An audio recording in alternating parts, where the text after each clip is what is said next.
네, YTN 라디오 이재현의 뉴스 장면 승부 1부 시작합니다. 1부에는 오늘의 주요 뉴스 정리하는 뉴스 인앤아웃 순서가 있죠. 오늘 주요 뉴스 깔끔하게 정리할 김영민 아나운서 나오셨습니다. 안녕하세요. 안녕하세요. 네, 자 정리된 뉴스의 의미와 배경을 풀어줍니다. 추은호 해설위원 함께했습니다. 안녕하십니까? 네, 안녕하세요. 네. 자, 오늘 대통령실 사회수석실에서 근무 중인 구급 행정요원 우모 씨를 두고 사적 채용 논란이 불거졌었는데 여기에 대해서 권성동 직무대행이 해명을 한다고 했는데 이게 또 다른 논란을 낳았어요. 여기에 대해서 권 직무대행이 오늘 사과했죠? 네, 이 말이 길어졌는데 네. 이제 논란이 일고 거기에 대해서 발언을 해서 또 논란이 일고 여기에 대해서 이제 사과를 한 겁니다. 그렇죠. 오늘 권성동 직무대행이 페이스북에 최근 대통령실 채용과 관련한 저의 발언에 대해 송구하다는 말씀을 드린다. 특히 청년 여러분께 상처를 줬다면 사과드린다고 했습니다.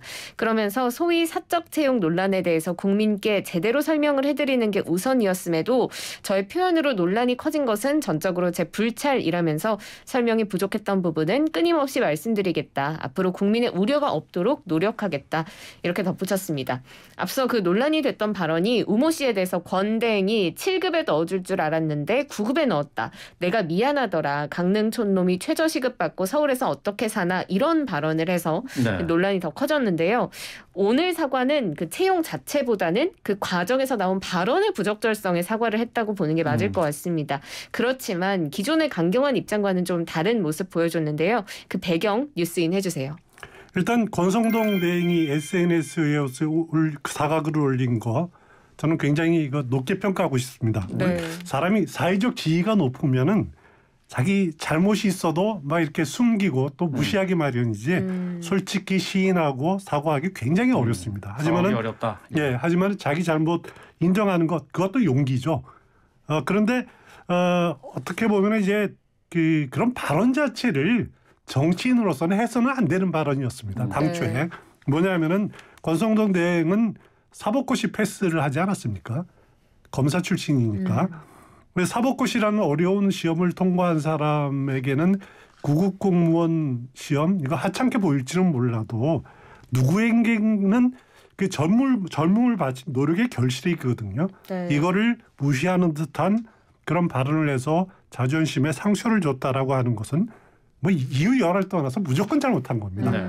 여기에 처음에 이제 장제원 의원이 발언이 무척 거칠다라고 지적을 했는데 이건 또 쿨하게 받아들이지 않았습니까? 네. 그래서 잘못했다라고 그렇죠. 표현을 했는데 그거는 정치인끼리의 잘못 그 발언이고 그 주고받은 말이고 정작 상처받은 젊은이들에게는 어떻게 할 것인가라고 하는 또 이제 그런 문제가 남았는데 여기에 대해서 좀 하루 이틀 지났지만은 권 대행이 전적으로 송구하다. 또 청년 여러분께 잘못 상처 드렸으면 사과한다라고 하는 것은 저는 굉장히 잘한 대응이다라고 하고 생각을 하고 왜 권성동 대행에게 이렇게 다른 정치인들보다는 좀 엄격한 잣대를 들이대느냐. 네. 그거는 권성동 대행이 갖고 있는 권력의 무게 때문에 그렇습니다.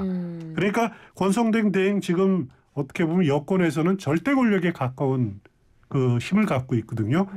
이준석 대표의 당원권 정지로 대표의 직무를 대행하고 있지 않습니까? 실질적으로 그렇죠. 대표 역할을 하고 있죠.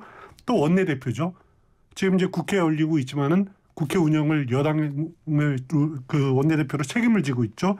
여기에다 윤석열 대통령 최측근이죠. 직통 채널을 가지고 있죠.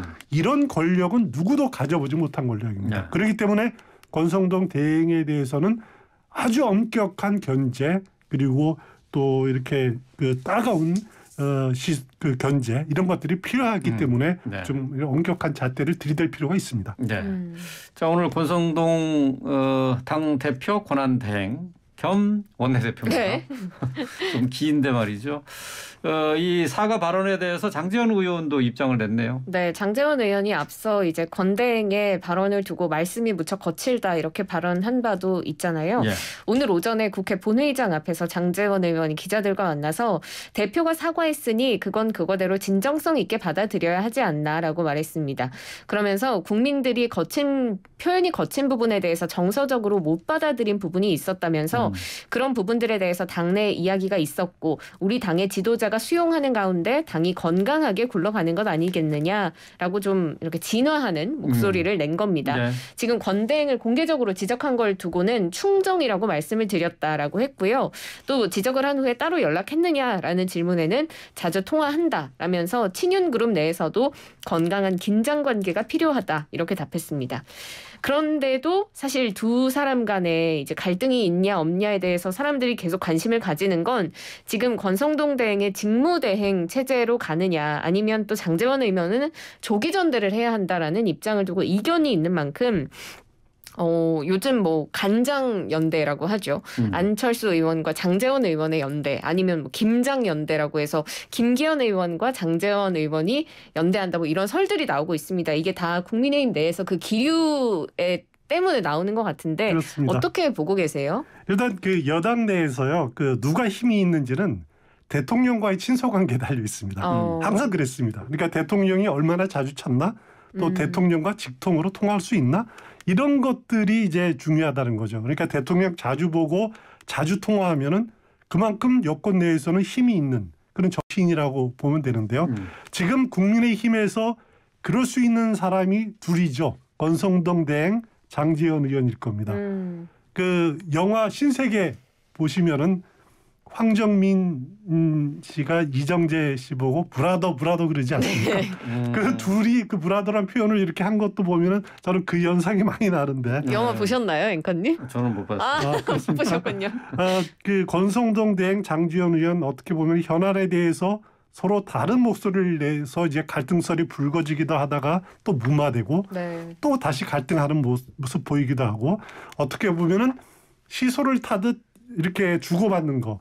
이게 좋게 말하면은 그 건전한 긴장, 건전한 견제입니다. 네. 하지만 나쁘게 보면은 권력 다툼인데 아직은 본격적인 권력 다툼이라고 하기에는 조금 어렵습니다. 아직까지는 그렇게까지는 네. 아닌 것 같은데 네.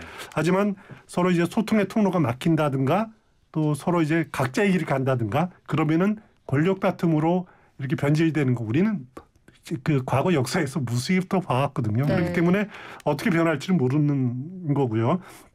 또 조금 전에 말씀하신 이제 간장연대, 긴장연대 이 말은 물론 이제 언론이 만들어내긴 말이긴 합니다만은 어느 정도 상당히 현실을 반영한 것 아닌가라는 생각이 됩니다.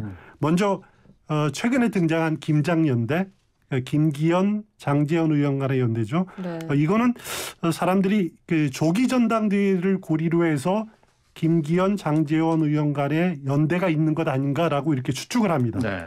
그 근거가 된 것이 장제원 의원이 의원총회에 참석하지 않았다는 거죠. 이 의원총회에서 이준석 대표 당원권 정지 이후에 당 지도체제, 권성동 직무대행 체제로 이렇게 바뀌었는데 여기에 불만을 품지 않았느냐. 네. 장제원 의원이 조기 전당대회를 바라는데 그게 무산되니까 그런 것 아니냐라고 이렇게 추측하는 건데 아시다시피 김기현 의원은 오랫동안 그 대표직을 꿈꿔왔습니다. 그렇기 때문에 준비도 많이 해왔고 조기 전당대회에 필요하다는 입장이었죠.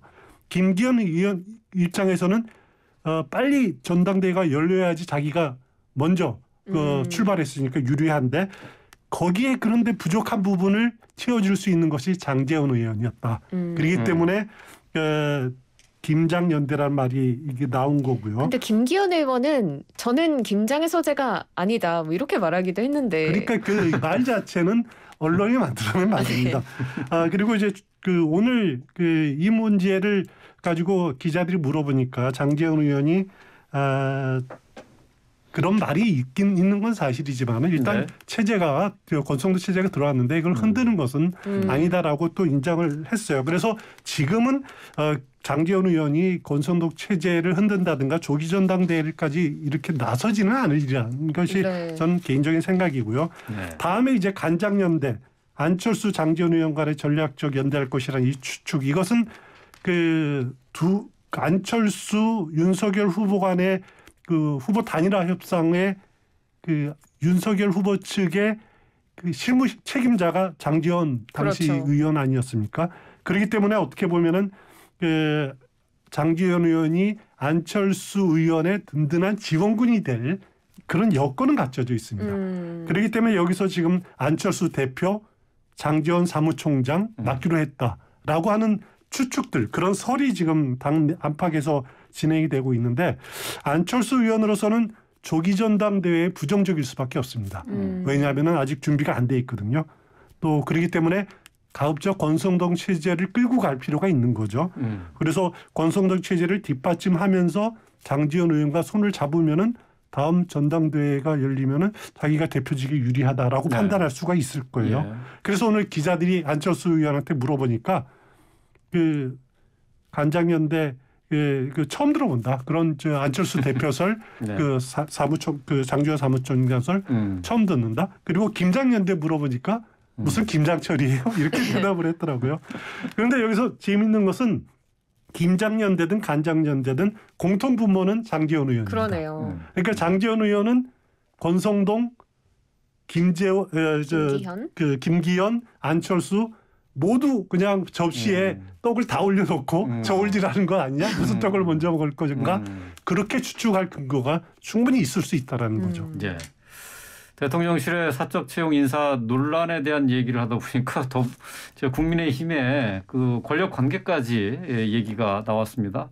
어쨌든 이 사적 채용 논란과 관련해서 대통령실과 여당에서는 채용 과정에 불공정은 없었다라고 강조하고 있죠. 네, 권대행이 이제 사과를 했지만 그래도 저는 윤석열 대통령의 선거를 도우면서 캠프 곳곳에서 묵묵히 자기 역할을 하는 청년들을 많이 봤다면서 이런 청년들이 역대 모든 정부의 별정직 채용 관례와 현행 법령에 따른 절차를 거쳐서 각 부서의 실무자 직급에 임용됐다. 초심으로 경청하겠다 이렇게 밝혔습니다. 그러니까 뭐 채용 과정 자체는 문제가 없었다는 이야기를 다시 한번 견지한 것 같고요. 예.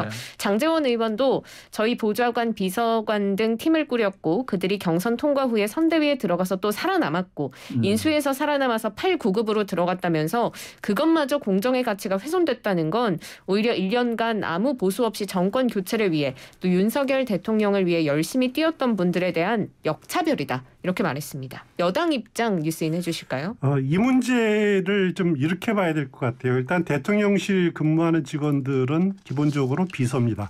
대통령의 비서입니다. 예. 그게 무슨 말이냐면은 그런 분들이 이렇게 차관급 이상으로 채용되면 정무직 공무원이 되는 거고 예. 그리고 1급부터 9급까지는 별정직 공무원으로 들어오고 흔히들 어공이라고 표현하지 않습니까? 네. 그런데 별정직 공무원을 채용할 때도 규정상 특수한 경우를 제외하고는 공개 채용하도록 이렇게 규정이 있습니다. 그러나 말씀드린 대로 현실적으로는 대통령실 또 과거 청와대 별정직 공무원을 공개 채용하는 경우는 아주 예외적인 경우 전 거의 잘 보지는 못했습니다. 네. 몇 번 예외적인 경우 말고는 잘 없는데 기본적으로 당의 비서관 출신 또 아니면은 당뇨 출신이라든가 캠프에서 일했던 네. 출신들 또 외곽 그 단체 출신들이 많이 구형되는데 그것은 대통령 비서실 직원들은 비서기 때문에 일입니다. 대통령 별정직 채용 기전에 비서관, 비서, 정책보좌관 등은 공채하지 않아도 됩니다. 네. 공채가 원칙이지만은 이런 직은 안 해도 되기 때문에 항상 특별한 경우 말고는 그냥 이렇게 채용해왔던 것이 맞는데 그렇기 때문에 대통령실 오늘 강승규 시민사회 수석이 비공개 채용제도 소위 말하는 역관제라는 것이 사실 아니냐라고 말하는데 말은 맞습니다. 하지만 지금 논란이 되는 건 뭐냐면은 그럼에도 불구하고 그 지인의 아들, 지인의 딸들 그렇죠. 뭐 이런 사람들이 들어와 있는 것 아니냐 이런 사적 인연으로 들어온 것 아니냐라고 하는 것이 문제가 제기가 되고 있는 거거든요. 그런 부분들은 정말 대통령 비서실 직원들 채용할 때 정말 조심해야 된다. 네. 이런 말씀은 드리고 싶습니다. 네. 자, 사적 채용 논란 그 여야 계속되고 있는데 다음 아이템 또 같이 연결이 좀 돼 있습니다. 오늘 박홍근 민주당 원내대표가 국회 본회의에서 교섭단체 대표 연설을 했는데요. 그 내용을 좀 정리를 해 주시죠. 네, 오늘 여야가 원구성을 마무리하지 못한 채 후반기 국회 문을 열었습니다.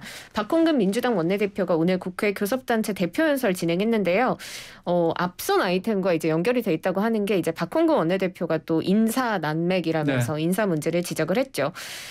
박 원내대표가 윤석열 대통령의 지지율 급락은 권력 사유화와 인사 난맥, 경제 민생 무능에 더해서 대통령의 오만과 불통이 더해진 결과다라면서 현 정부를 비판했습니다. 또 잇따른 부실 인사로 지적을 받자 전 정권에서 지명된 장관 중에 이렇게 훌륭한 사람 봤냐고 반문했다면서 이런 대통령의 태도에서 국민은 쓴소리에 귀를 닫는 오만과 불통을 절감했다 이렇게 말했습니다. 이와 더불어서 김건희 여사 관련 문제에 대해서 비판하기도 했고요.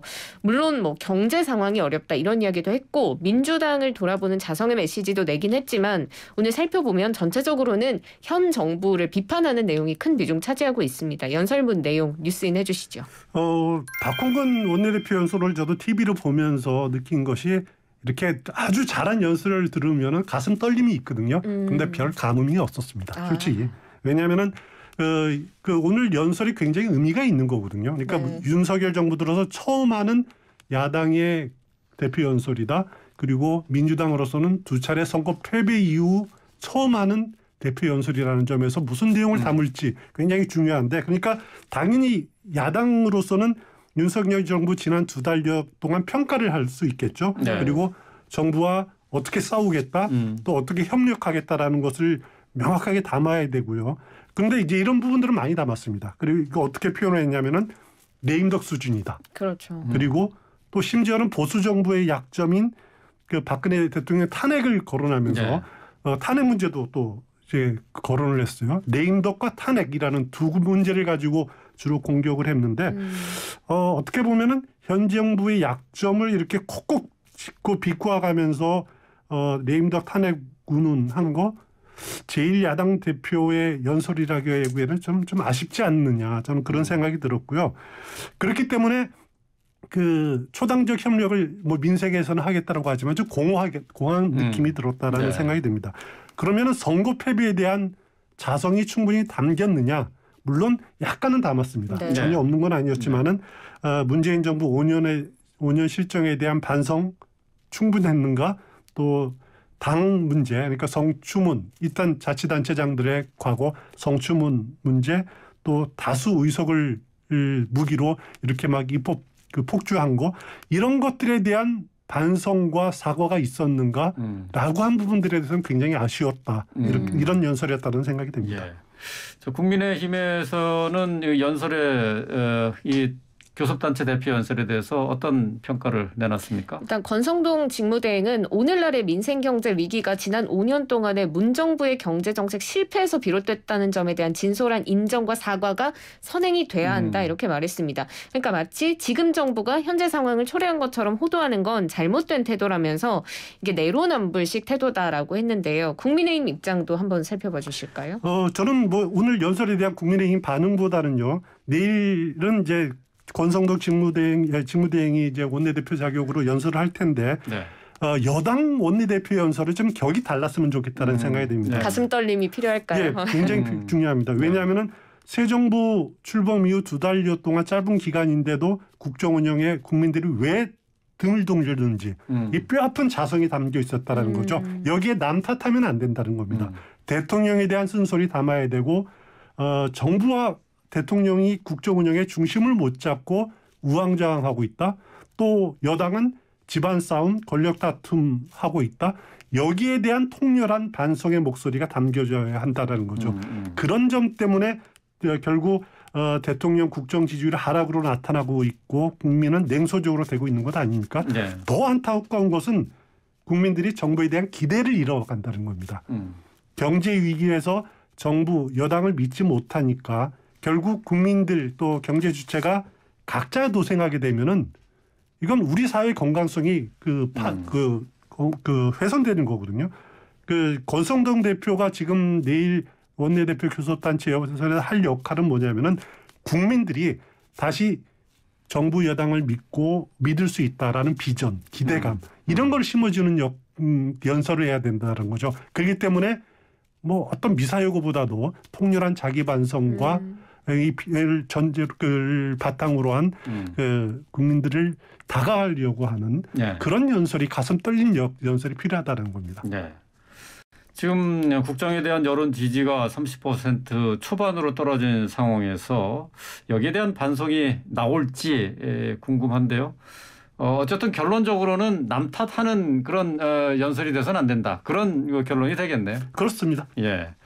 예, 오늘 주요 뉴스 정리한 뉴스 인앤아웃 여기서 마치겠습니다. 자, 김영민 아나운서, 추은호 해설위원과 함께했습니다. 오늘 말씀 잘 들었습니다. 고맙습니다. 고맙습니다.